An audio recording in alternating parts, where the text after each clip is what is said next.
How to fix login error in Virgin Atlantic application. First, if you're having any kinds of problem with the application or with the website, make sure that the device is connected to a secure network. Swipe down on the control center and make sure to turn on your Wi-Fi or cellular data if you prefer cellular data and connect to a secure network. By doing so, you shouldn't be facing any problems regarding your internet.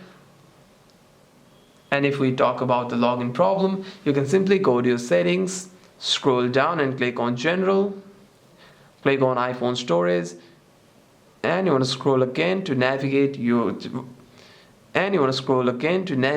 Virgin Atlantic application. Click on show all, and here's the app we're looking for. Simply tap on it and click on offload app. Click on offload app again. And what this does is it deletes the application while keeping its data and documents. And the next time you open the app, you shouldn't be facing any problems regarding your login.